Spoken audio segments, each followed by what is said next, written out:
hi guys so आज चाहिँ हाम्रो मिटिङ थियो अनि हाम्रो उहाँ कोअर्डिनेटर हेलो भनौ न कस्तो लजाको र टिचर भएर पनि हेलो ल अनि अब हाम्रो मिटिङ चाहिँ अब भएन लागेको चाहिँ भइसक्यो अब तपाईँले के आफ्नो विचारहरू प्रस्तुत गर्नु छ भने गर्नुहोस् एकदम राम्रो अरू बेला त धेरै बोल्नुहुन्छ त अब यहाँ भिडियोमा पनि बोल्नुहोस् राम्रो भएपछि राम्रै हो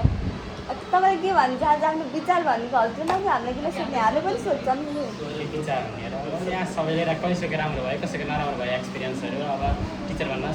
त्यस्तो गाह्रो पनि छैन त्यस्तो सजिलो पनि छैन बस टिचरमा हुनुपर्ने बेसिक स्किल्सहरू चाहिँ हुनुपर्छ विद्यार्थीलाई कसरी लिएर जानुपर्छ यस्ता यस्ता कुराहरू जस्तै कुनै कुरामा उनीहरूलाई केही टाइमहरू दिनुपर्छ एज अ कुरा गर्नको लागि यस्तै भन्दै राम्रै छ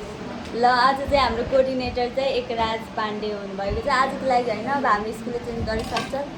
एकराजबाट ल बहिनी तिमीले के भन्न चाहन्छौ ल यता हाम्रो अरू मित्रहरू तिमीहरूले के भन्न चाहन्छौ सर्भिसै दिएन हामीलाई त गुरु भनेको गुरुै हैछ स्यालेरी पनि पाएको छैन ल भाइ तिमी भन ल भाइहरू यिनीहरूले त पोस्ट दिन्छ नि त पोस्ट द्याउ ल